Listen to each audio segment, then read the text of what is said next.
Joaquín, ¿el empresario nace o se hace? Yo siempre digo que todo se puede trabajar, pero desde luego, qué duda cabe, que cuando se lleva en la carga genética un talento, pues se desarrolla con muchísima más facilidad y sin tanto esfuerzo. Y por tanto, si el empresario nace, lo tiene bastante más fácil que tener que hacerse. Claro. Lo que pasa es que el empresario nace en función también de unas circunstancias ambientales, sociales, económicas, para estar al compás de los tiempos. No es lo mismo, a lo mejor, un empresario de hace 100 años o 50 años que el empresario que hoy tiene que jugársela en los tiempos tan difíciles. Pues yo lamentablemente no tengo la experiencia porque no tengo 100 años, 50 sí, pero tampoco soy empresario desde hace 50. Pero yo recuerdo mi abuelo José, por parte de padre, él era empresario y yo no le conocí porque falleció antes de que se casaran mis padres y por tanto no le pude conocer, pero mi padre me contaba y parece ser que no eran buenos tiempos tampoco. Él sufrió la guerra civil, tenía camiones de transporte de aceitunas y cosas, y de aceites y tal, y se lo decomisaron todo, se quedó sin empresa. Los tiempos cambian, probablemente las dificultades que hoy tiene un empresario son muy diferentes que las que tenían al principio del siglo XX, pero no crea que es un camino fácil. Seguro. Por tanto, si tengo que poner un animal que sea metafórico con el del empresario, camaleón, adaptarse a los tiempos. Es muy buen símil. Yo añadiría un camaleón con muy buen olfato. Amigo. O sea, con algo de perro. Con algo de ratón. O de ratón. Olfato, todoterreno y camuflado. Adaptándose. Adaptándose a los tiempos, claro. Pero luego está también el empresario que nace con esas condiciones, me imagino, Joaquín, innatas, como tú bien dices, en ese ADN, ¿no? Pero que también requiere de un aporte de formación y de conocimiento, ¿no? Y para eso, pues también el empresario ha de estar a la altura de las circunstancias, ¿no? Porque todo no es olor, olfato y adaptación. No. Yo siempre digo que si se tiene experiencia, pero no se tiene formación, se tiene un techo. Si se tiene solo formación y no se tiene experiencia, también se tiene un techo. Cuando no se tiene techo es cuando van de la mano la formación y la experiencia. Exacto. Oye, ¿y a ti, si hubiera que poner un 50% de nacimiento y un 50% o una parte de formación, ese perfil empresario que tú tienes, ¿cómo se equilibra? Yo creo que tiene más parte en la carga genética porque bueno, la formación yo la he ido adquiriendo, la sigo adquiriendo. Yo siempre digo que hay que estar formándose continuamente.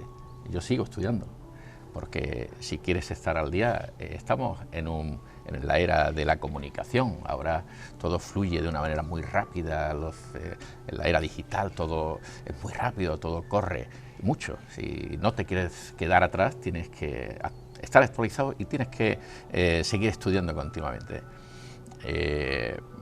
Por tanto, la formación es absolutamente necesaria. Yo, en mi caso, yo descubrí esta vena empresarial muy joven. Yo con 21 años ya era empresario y aquello pues me llegó pues un poco pues como llegan las cosas cuando no se buscan, ¿no? De manera fluida, ¿no? Y sin pretenderlo, pero llegó. Y eso que en casa, tu padre Juan, tu madre Encarnita, la cual goza de una salud estupenda con sus 80 y tantos años.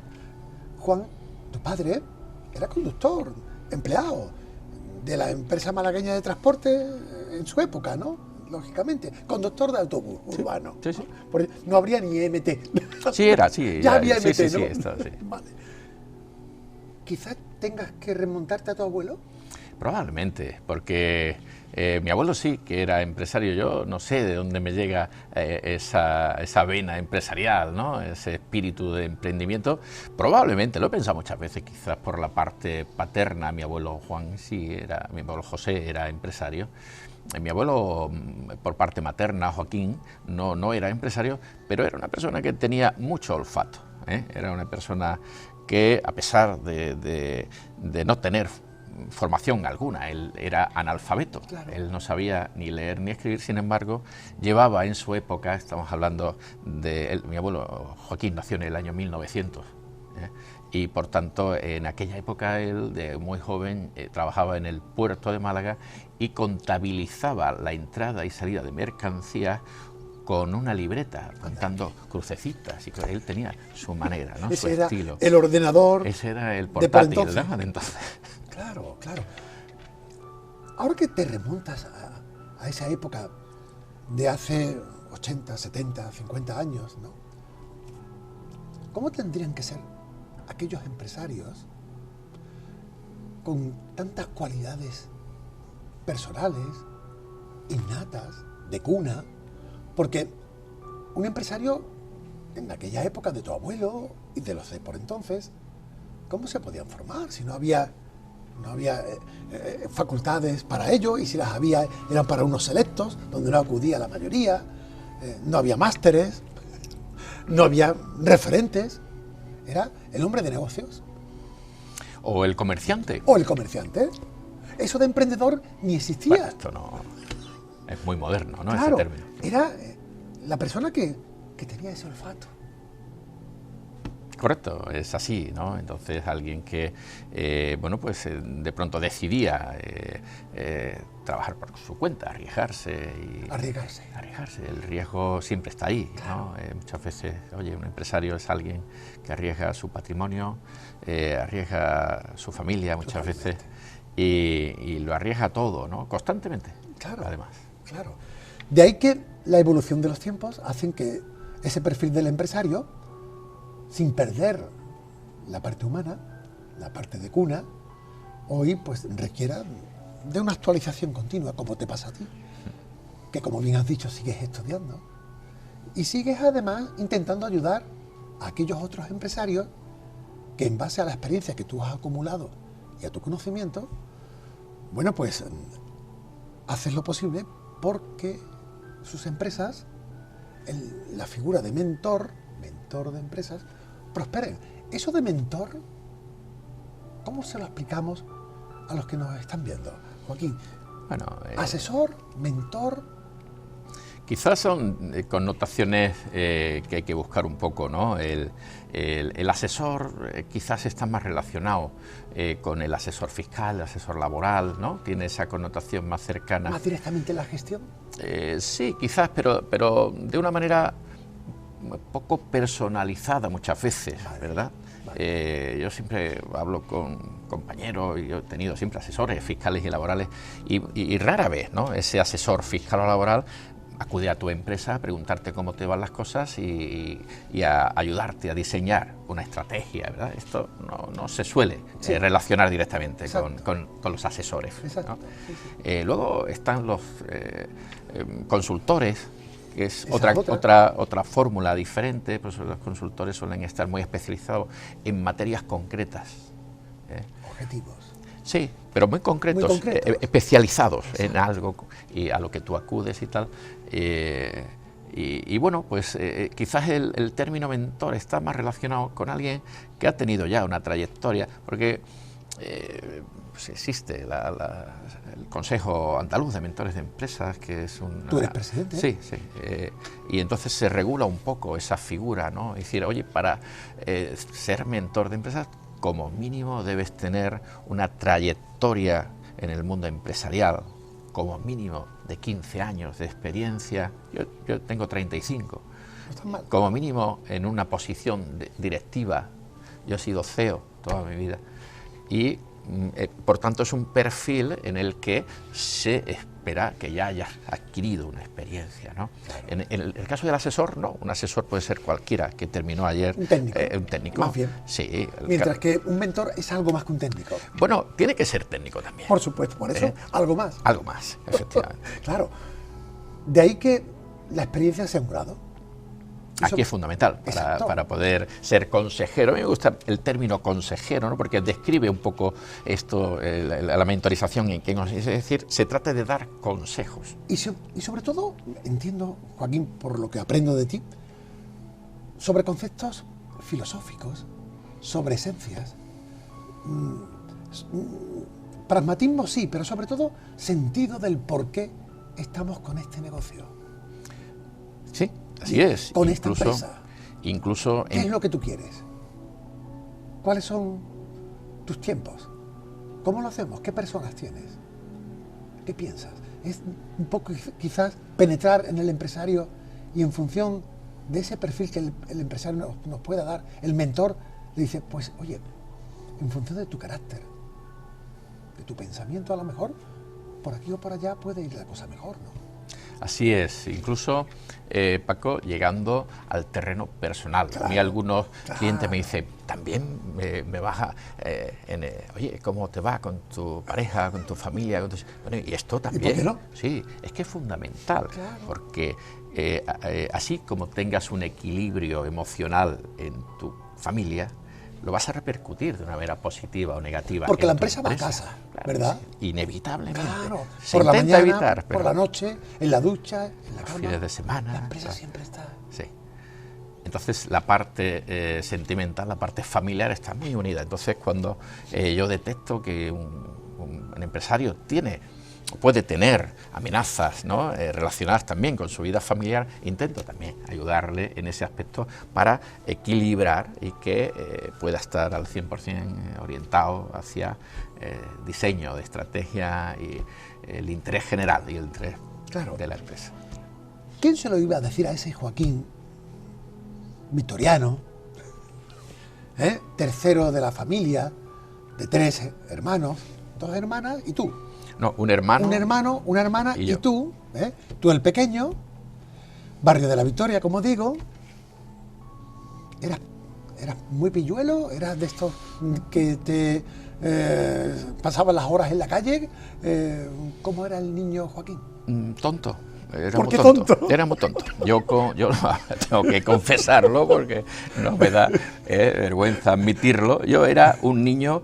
Mi madre me dice, es que eras muy bueno, ¿no? Ay, entonces, qué cosa. y yo digo, de tonto que era, parecía bueno, ¿no? Sí. No, yo era muy inocente, yo era un niño, pues eso, que no se metía en lío. Yo no he roto una farola nunca, ni le he tirado una piedra a un gato, ni he hecho ninguna... Pero los últimos, los más pequeños, no son los más resabiados. Eso dicen, pero bueno... quizás me surgió, pero sí, ya un poco ya... más tardío. Ya más tardío. O sea que en esa infancia te recuerdas como un niño más bien tranquilo. Muy tranquilo, nada conflictivo, nada problemático, muy obediente, muy disciplinado. Un encanto de niño. Sí, sí. No como en mi caso, que yo era un niño, como decía mi madre, es que tú siempre has dado mucho café. Tú me has dado mucho café. El rabo de la lagartija. Tú eras... Lo contrario, yo era todo calma, era un lago apacible, yo no me metía con nadie, yo huía de los problemas, eso lo sigo haciendo, huir de los problemas y de los conflictos lo sigo haciendo ya de mayor, ¿no? Claro. Pero de pequeño no me encontrabas donde hubiera un jaleo ni historia, ¿no? Un jolgorio. ¿Cómo era el bar de la Victoria? Pues era, bueno, yo recuerdo que jugábamos, yo vivía en la Plaza Alfonso XII, que es una callecita pequeñita que viene desde el camino nuevo, pasa por Conde de Ureña y va hacia Compás de la Victoria, delante de un jardín. El mismo meollo, claro. Entonces, pues ahora aquello es impensable, pero yo jugaba a la pelota en la calle, en la carretera. Cuando venía un coche de tarde en tarde, alguien gritaba ¡coche! Y nos retirábamos, pasaba el coche y seguíamos, ¿no? ¿Al colegio de la Victoria? Sí. ¿Eras de los empollones o normalito? No, muy torpe, sí, me costaba mucho. Bueno, entonces yo lamentablemente, en mi casa pues no teníamos una cultura orientada al estudio. Entonces pues yo iba al cole con y una inercia. había que ir, yo iba Hay y que tal, aprender lo que se pueda. tal, sí, aprobaba, pero nunca repetí, ¿no? Vale. Pero no, destacar no. Yo no estaba nunca en las primeras filas. Antes se ponían a los niños, dependiendo de las notas, los ponían en primera fila. Yo me acuerdo, es verdad, cierto. En los colegios de por antaño, ¿verdad?, ocupábamos los pupitres en función del nivel de rendimiento académico que hacíamos. El número 1, el 2, el 3. Eso es. Yo no estaba nunca arriba. A mí me Yo pasaba delante igual, no estaba nunca. Yo era del mediano para atrás. Ahí es donde yo me sentía cómodo. Sí, ahí entre la mayoría, por llamarlo así. Pero bueno, poco a poco, para adelante, y a los 17 años, el primer trabajo. Sí, muy jovencito. Yo pues tenía inquietudes, ¿no? Yo ya empezaba a despuntar un poco. ¿Qué te gustaba por entonces? No, entonces no tenía una idea clara. Yo no ¿Conductor de autobús? No, esto no me llamaba. No. O sea, pero tampoco lo descartaba, ni siquiera. Es que no lo pensaba. Es decir, tenía una edad, ya te digo, que yo era bastante tontorrón, ¿no? Entonces no me planteaba nada. Yo entré a trabajar en un sitio que mi hermano, que mayor, oye, pues tengo un amigo que necesita y tal. Un tema comercial. Comercial, una agencia comercial. Vale. Yo entré, pues eso, con 17 años, claro, sin tener ni formación, ni experiencia, ni nada. Pero pues, había que trabajar. Había que trabajar. Porque el estudiar no se ponía en el horizonte. Bueno, yo seguía estudiando entonces, Bien. ¿no? Yo sí, yo estaba estudiando ¿A veces todavía. compaginaba? Sí, yo compaginaba, efectivamente. Sí. ¿Qué estudiabas? En ese momento estaba haciendo un módulo de formación profesional. Sí, yo hice electricidad, yo hice el grado superior de electricidad y eso. Y entonces yo lo compaginaba con el trabajo. Y bueno, pues eso, y pues intentaba un poco. Y quizás aquello me abrió un poco los ojos, ¿no? Porque evidentemente yo era un empleado, ¿no? Que además yo recuerdo que ganaba, creo recordar que eran 15.000 pesetas lo que cobraba Bien, ¿no? sueldo. Bueno, no sé. No era mucho. No era seguro mucho. Sería poco por entonces, pero ahora... En euros parecen más, sí, pero en ¿verdad? pesetas no eran tantas. Y entonces, pero bueno, era mi primer acercamiento hacia el mundo de la empresa. Claro. Aunque fuera a modo pues muy básico, ¿no? Claro. Pero aquello me llevó un poco a relacionarme con empresarios, con proveedores, con tal. Y esto como que me gustaba, ¿no? Fuiste tocando pelo, como se suele decir. Eso claro. De verdad que cuando comentas cosas como estas, yo me acuerdo también de mi experiencia, y es que parado no se podía estar. O estudiabas, o trabajabas, o las dos cosas a la vez. Pero eso de estar mirando las moscas, no. Había una cultura en casa y en la tuya de que aquí el culo hay que moverse, hay que moverlo. Eso de estar... No era una opción. Yo me acuerdo, también era comercial, yo en la Caja de Ahorros Provincial de Málaga, con 18 años. Y bueno, ¿por qué? Porque había un enchufe, mi padre me mete, y fíjate, yo ser comercial de la Caja de Ahorros Provincial de Málaga, luego Unicaja y demás, ¿vale?, a ser periodista. Pero había que hacer algo. Sí. Y te pasaría a ti lo mismo. Lo mismo, entonces... Al ruedo, vamos. Al ruedo, o sea, lo que sea, pero al ruedo. Pero sí que tuviste la suerte, a lo mejor, de que en ese toro que tuviste que lidiar en ese ruedo, viste que a lo mejor tenía faena. Sí, yo vi la faena claramente y bueno, pues me tocó hacer la mili de entonces, ¿no? ¿Dónde? En la Brigada Paracaidista, en Alcalá de Henares. Amigo, usted Sí. es un caballero legionario paracaidista. Sí, me tocó hacerla allí, sí. Y cuando volví, bueno, volví a la empresa. Yo estaba fijo en la empresa y tal, pero a poco tiempo pues cerró, ¿no? Cerró la empresa por los motivos que fueran, y entonces a partir de ello, pues claro, llevaba cotizado una serie de años y tenía derecho a desempleo y tal, pero entonces, Paco, no es como ahora, ¿no? Antes había que ir y ponerte en la cola del desempleo de la oficina bancaria, sí. Era una cola aparte de la caja habitual, claro, donde se ponían los desempleados. A mí me daba vergüenza y ponerte en las colas del desempleo, sí, cualquiera que me vea, mira, está en el desempleo. Era un poco en el paro, ¿no? Sí. Y yo decía, qué vergüenza me da ir a cobrar el paro.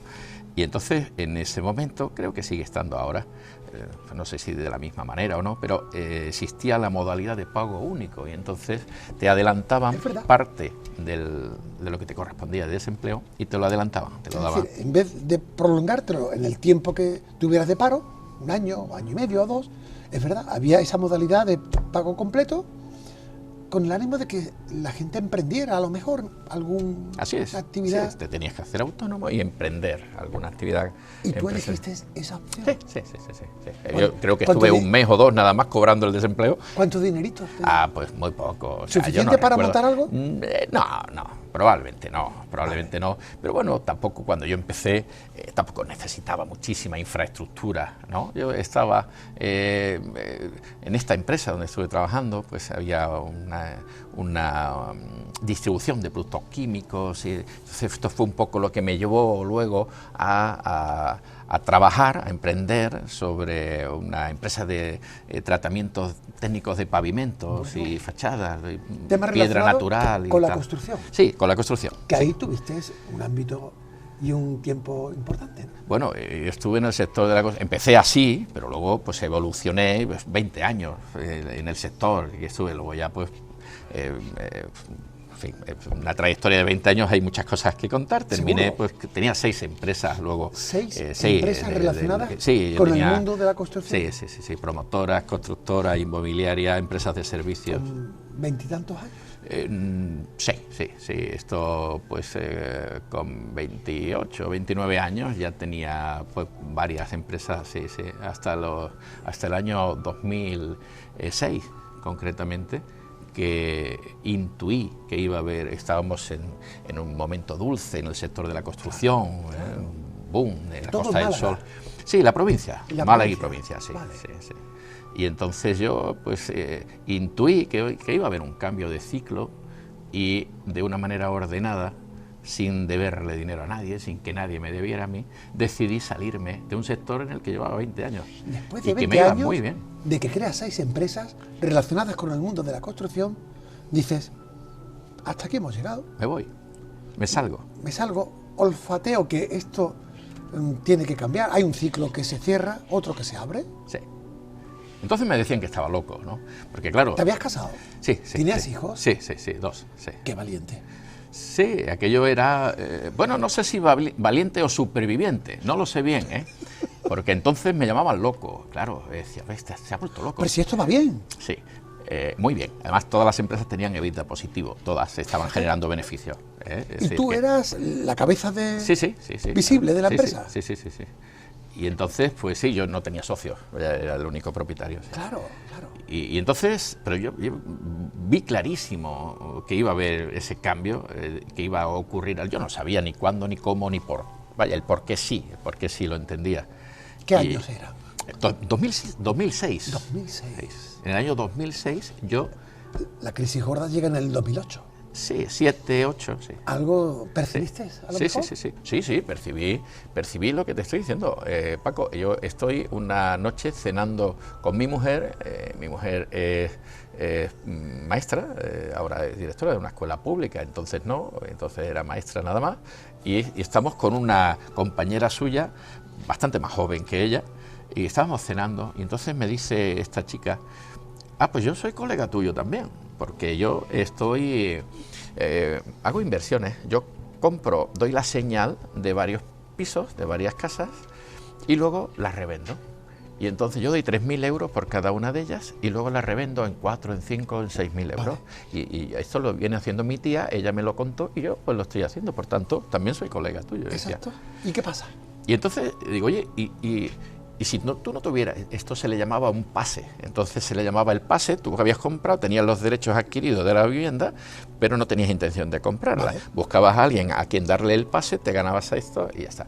Y yo le digo, oye, pero si no encontraras a quien venderle tus derechos, tú irías a la notaría y comprarías, te quedarías, ¿cómo voy a hacer eso? Yo no tendría dinero para hacer frente a 3, 4 casas que esto y tal. Y entonces comprendí. Yo en ese momento tenía alguna promoción, concretamente en ese momento estaba construyendo un edificio en el Rincón de la Victoria, en primera línea de playa, en un sitio muy bonito, y pensé, digo, ¿cuántos pisos creo que tengo vendidos, pero que en realidad son, como este caso, ficticios? Claro. Si estos luego ocurriera algo, ellos no van a poder hacer frente. Y yo tendría que hacer, claro, un edificio entero. ¿Todo cogido con alfileres? Con pinzas, eso, todo. Y entonces aquello pues me hizo pensar, ¿no? Y yo, pues, bueno, pues esto unido a más indicadores en los que uno...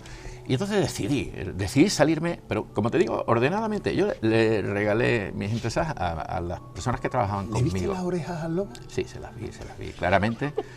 Y entonces regalé, ni siquiera las vendí, ¿eh? Se podía haber vendido, pero yo no necesitaba venderla. A mí me iba muy bien entonces. ¿Tienes tu dinero ahorrado? Estábamos en un momento dulce en el sector y me había ido muy bien. Vale. Y entonces no necesitaba... ¿Trabajadores cuántos? ¿Podían tener entre unos y otros?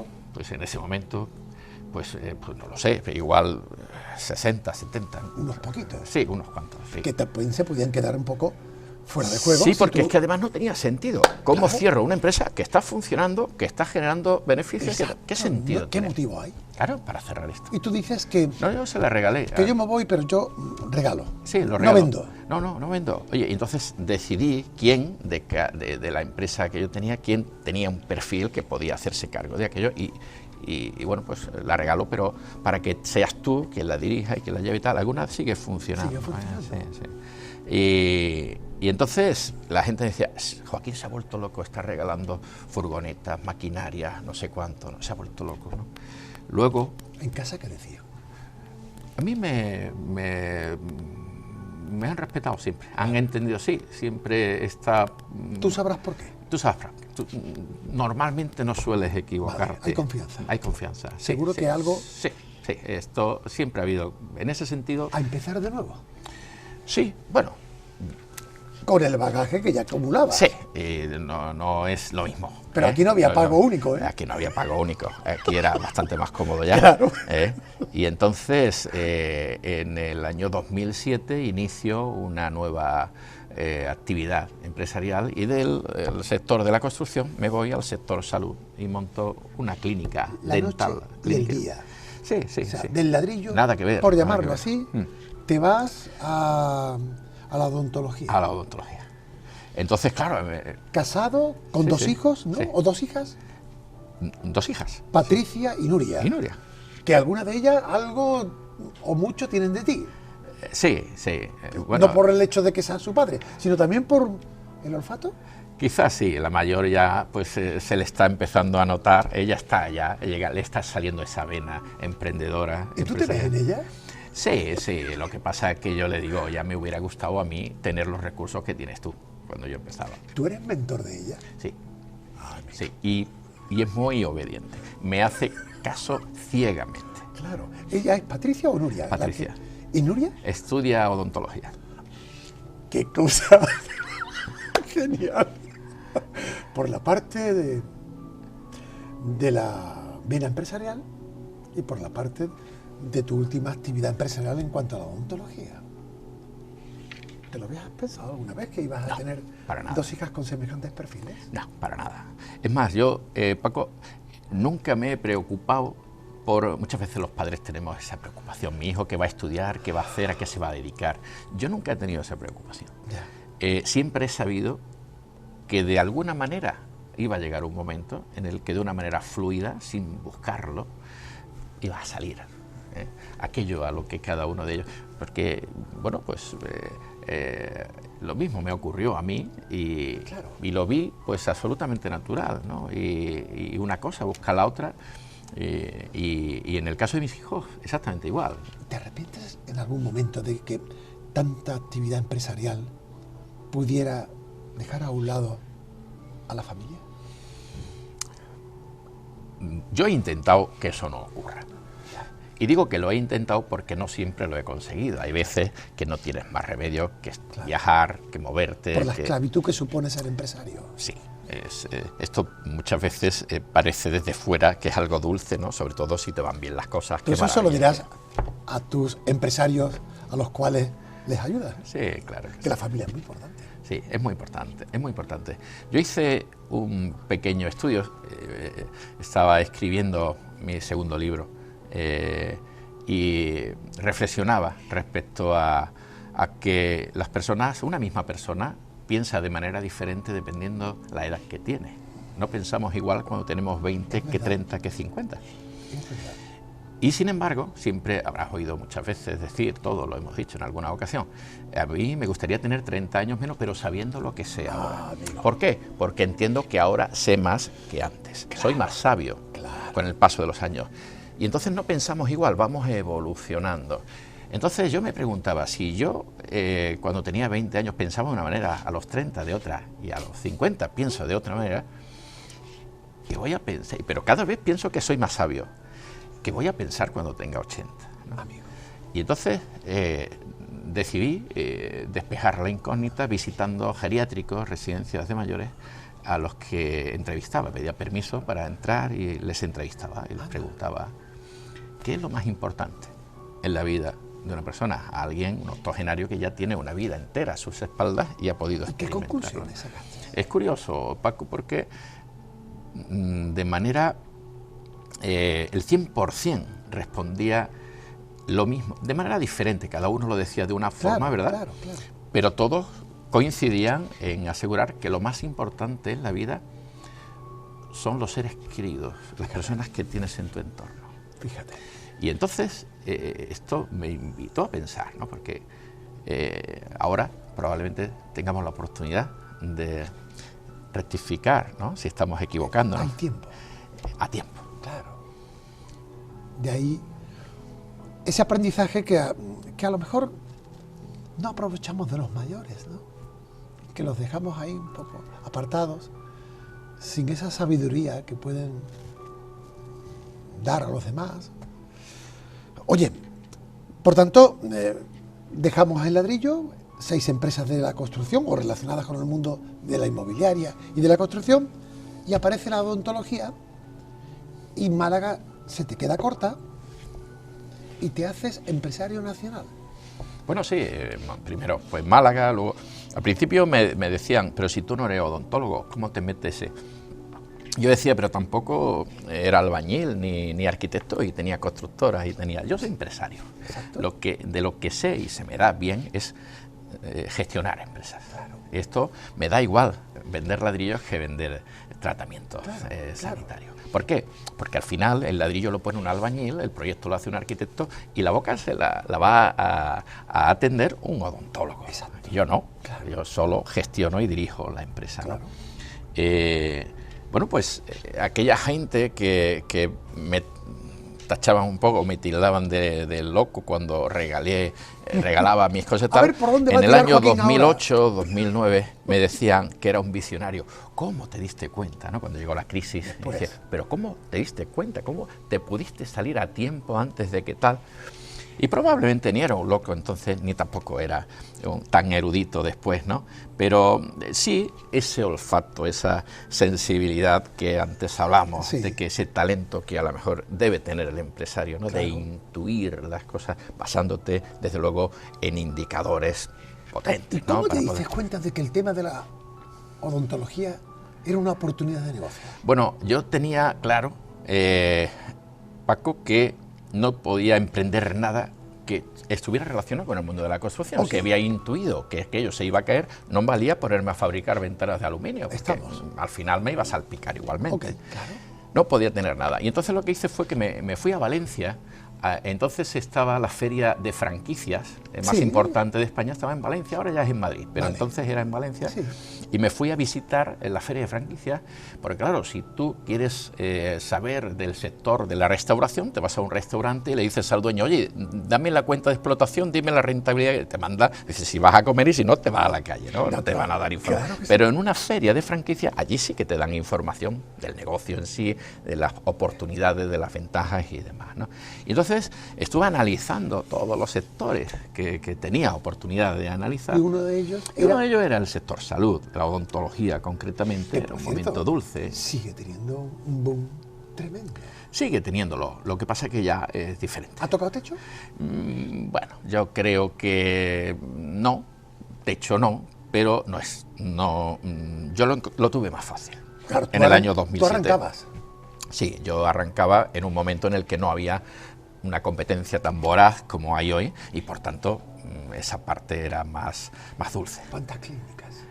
Pues yo tenía un proyecto, yo abrí en Málaga, luego en Ceuta, Melilla, Cádiz, Sevilla, Almería, o sea, en Murcia, Madrid, abrí por toda España. ¿Cuántas bocas, no? Sí, yo llegaba a tener 400 trabajadores.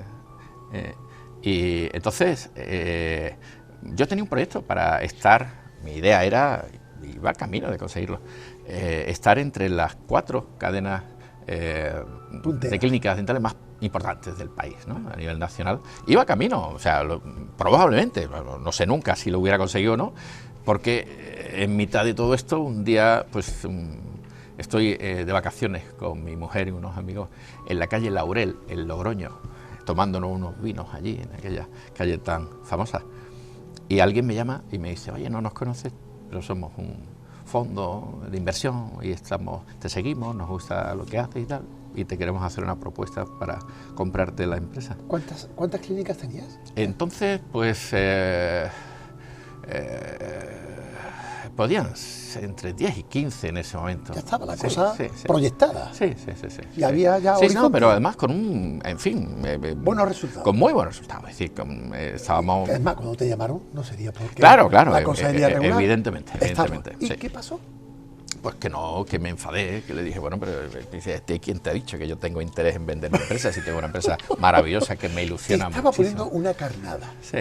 No, yo creo que no era... Bueno, un tanteo. Era un tanteo con mucho interés, porque Total. Le dije que no y a las pocas semanas me volvieron otra vez a insistir y hasta que finalmente llegamos a un acuerdo y en el año 2017 vendí la compañía. 10 años después vendí la compañía. Pues tuve una experiencia maravillosa porque te levantas por la mañana cuando tienes esa carga de trabajo, ¿no? Esa responsabilidad tan grande, te levantas por la mañana pues con el teléfono que no para, los correos electrónicos que es la bandeja de entrada llena y los WhatsApp, tal. ¿Y de un día para otro sueltas lastres? Sí, solté el vallar. ¿De equipaje? Absolutamente, o sea, yo salgo de la notaría y de que no parara el teléfono y ya nada más que me llamaba mi madre, mis amigos, mi familia, mi mujer. ¿Siempre en Málaga, Joaquín? Bueno, Málaga y provincia. Bueno, ¿te refieres a nivel...? En cuanto a tus lugares de trabajo. No, yo expandí por toda España. Sí, pero ¿volvías siempre a Málaga? ¿O? Sí, yo mi residencia siempre en Málaga, sí. Tu epicentro era Málaga. Sí. Yo tenía las oficinas centrales en el Palacio de Ferias. Claro. En este periplo tan intenso, ¿no? De salir de una y meterte en otra, bueno, hay una segunda relación personal, ¿verdad? Y incluso un segundo hijo o un tercer hijo. Claro. En este caso nos referimos a Joaquín. Joaquín Morales. Como su padre. ¿Y Joaquín cómo respira? Pese a que tenga 17 años. Sí, todavía tiene 17 años y ahora mismo tiene la mente en las cosas de los chavales de 17 años. ¿Le ves maneras? Muchísimo talento. Y cuando un padre ve a un hijo que tiene mucho de uno, al menos en lo que ese uno lleva dentro, ¿qué siente? Pues orgullo, mucha satisfacción.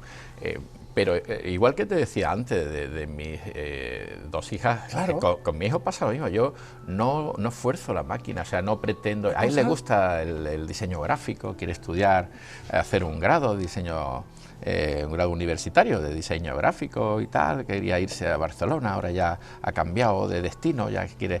¿Este es menos tonto que su padre?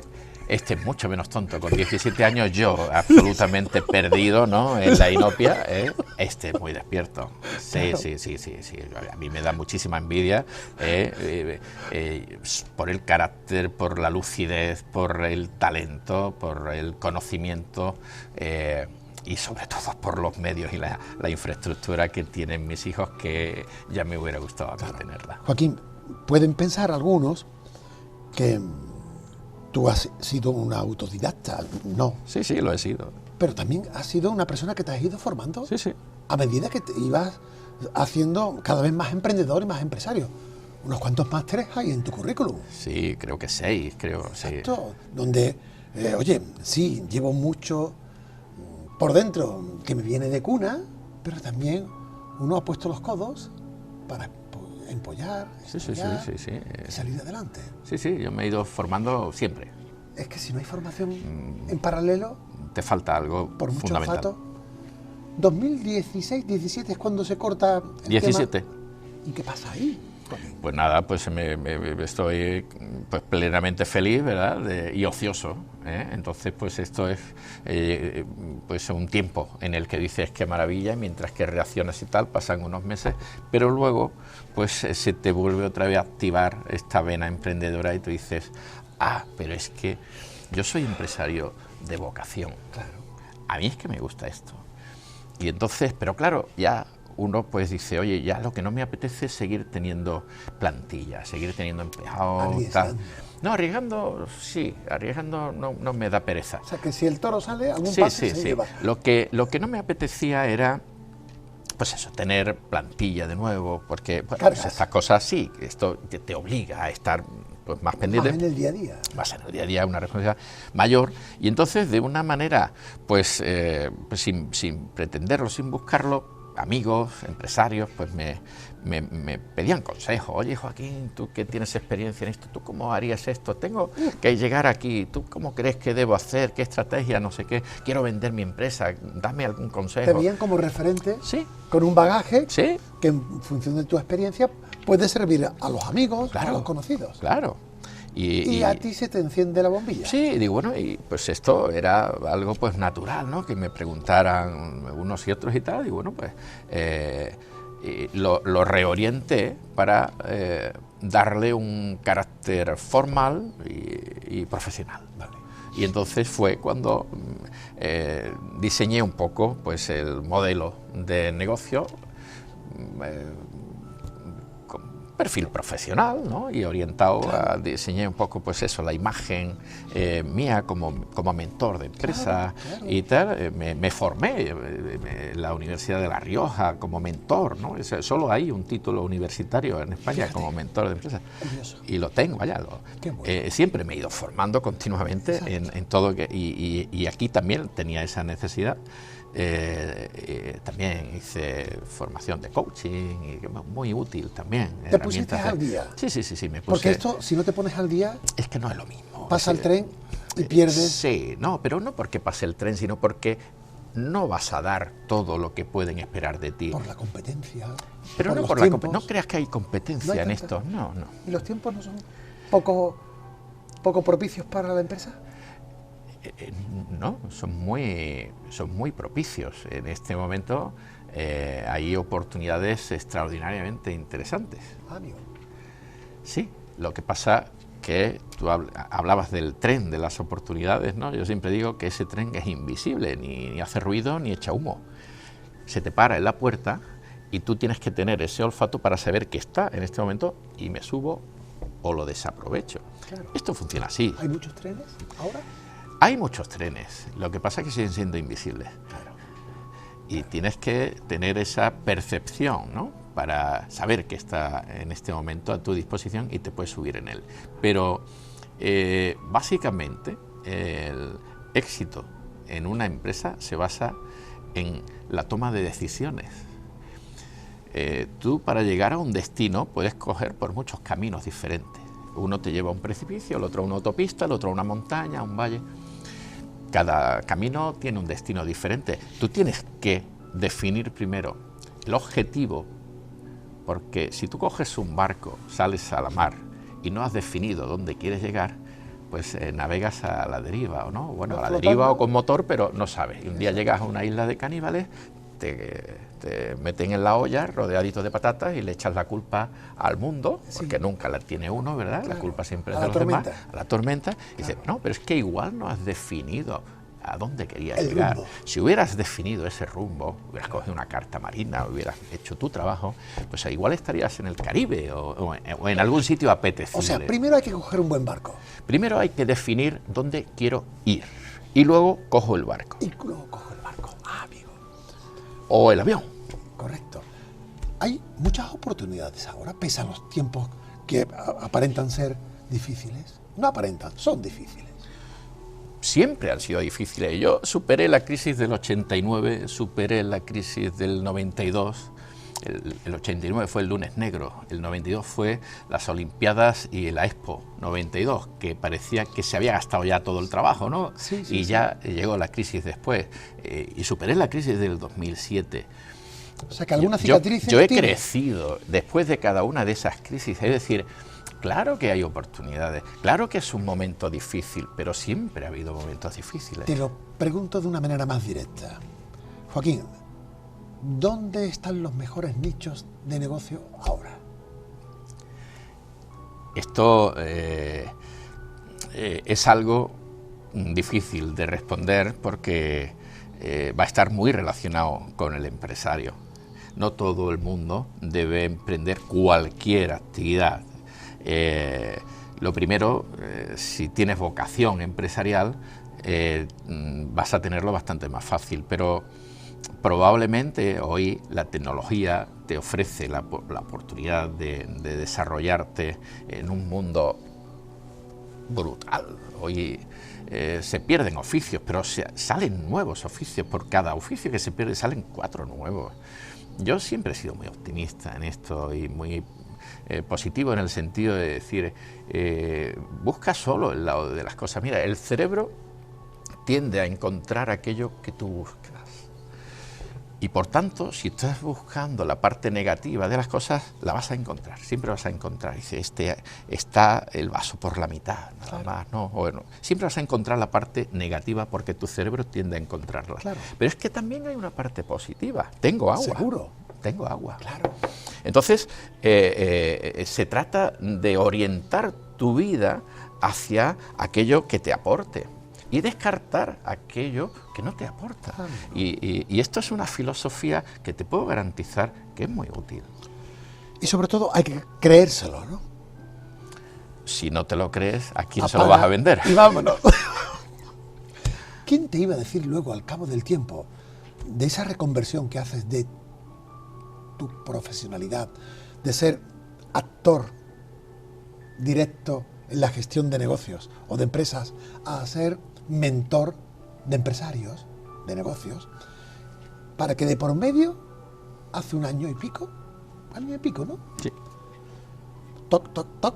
No sé si otra llamada como la que te compran las clínicas, pero contactan contigo y te dicen, Joaquín Morales, hemos pensado que usted puede ser, o nos gustaría que usted fuera candidato para ser presidente de la Asociación Española de Lucha contra el Cáncer en Málaga.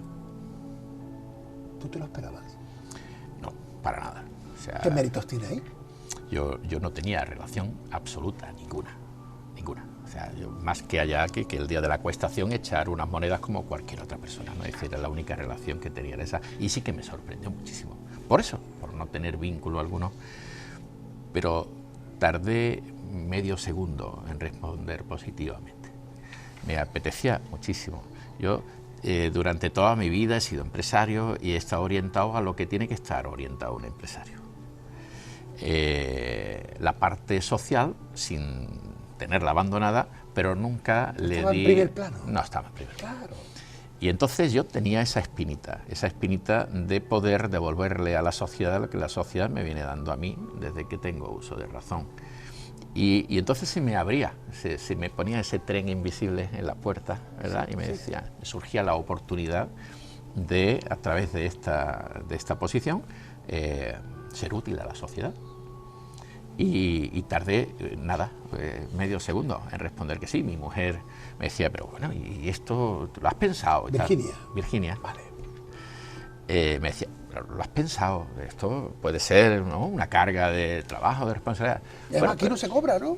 No, aquí no se Claro, cobra. encima, además... No, pero... No, lo digo desde el punto de vista esto pragmático. no se cobra, pero enriquece en la parte humana. Me lo creo.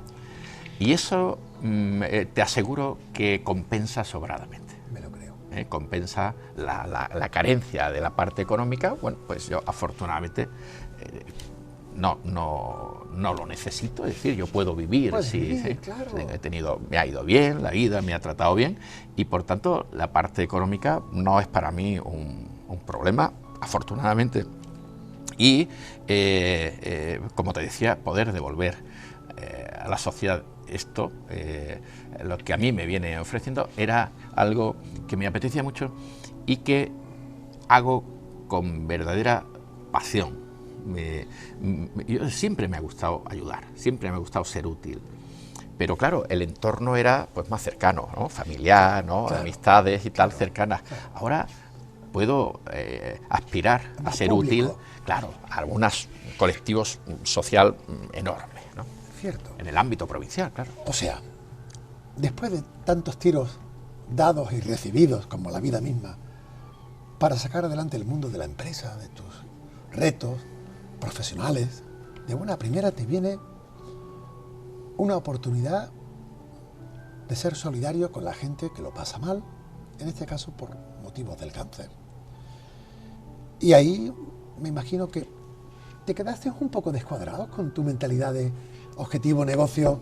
No, nada de esto. Lo que hice fue orientar todo. Yo fíjate, Paco, que lo que te voy a decir, creo que solo lo he hablado con mi mujer, con pocas personas, ¿no? Es decir, yo creo que durante toda mi vida he estado adquiriendo formación y experiencia, preparándome para este momento. ¡Qué bueno! ¿Y te sientes preparado? Sí. ¿Y cómo está siendo tu gestión? Porque me imagino que el trabajo no falta, ¿no? No, lamentablemente. Esta parte es en esta empresa se aspira a no tener trabajo, claro, ¿verdad? Pero para llegar a esto tenemos que trabajar mucho. Y de ahí es de donde, hemos creado, me rodeé de grandes personas en el Consejo Provincial. Sí, porque esto es cosa de equipo. Esto es cosa de equipo. Como también en una empresa. Sí, claro, sin lugar a dudas. Quizás tú estés aportando a la asociación tu estrategia de empresario para darle pues una eficiencia y una optimización que redunde en una prestación social pues más eficiente, ¿no?, más de calidad y más de servicio, ¿no? Sí. Si te organizas bien, puedes llegar a cometer a resolver más cuestiones y a llegar a más objetivos, ¿verdad? Y a tener más actividades. Es una cuestión de equipo, sin lugar a dudas. Ahora, ninguno de nosotros somos dos personas en este momento y probablemente ninguno de los dos podemos saber tanto que los dos a la vez, ¿no? Es la base del equipo, ¿no? Claro. Entonces, yo tuve la fortuna de poder contar con un equipo en el Consejo Provincial, que está compuesto por 12 grandes personas. Chico Bandera es mi vicepresidente, Manuel Quesada es el tesorero, Francisco Valverde es el secretario, y luego pues hay un grupo pues numeroso de personas, diferentes vocales para cada una de las actividades, y luego tenemos en toda la provincia 14 sedes locales que están presididas por personas con grandes corazones, con muchas ganas de ayudar. Y Joaquín, ¿y cuál es el objetivo permanente? Sí. Que hay que estar siempre encima, pendiente? Tenemos dos objetivos básicos. Uno, o quizás tres. Uno es la investigación. La investigación ha de ser la que resuelva y transforme este problema en una enfermedad crónica que no se cobre tantas vidas. Claro. El cáncer probablemente nunca va a desaparecer. El cáncer, bueno, pues se han descubierto esqueletos de dinosaurios en los que ya había cáncer, ¿no? Claro. Es decir, esto no es una enfermedad moderna como el COVID. Sí. No, esto viene de atrás y está muy relacionado con el envejecimiento.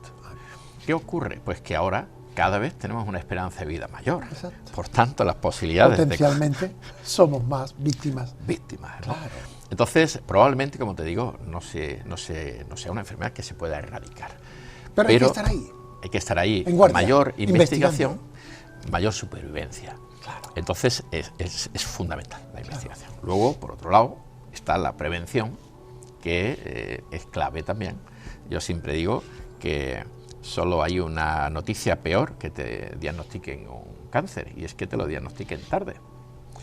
Porque hoy, dependiendo de qué tipo de tumores, pues hablamos de una supervivencia por encima del 80%. El tiempo puede jugar a favor. A favor, sin lugar a dudas. Siempre. Sin lugar a dudas. Hay Claro. gente que dice, oye, yo no quiero ir al médico, no sea que me dé una mala noticia.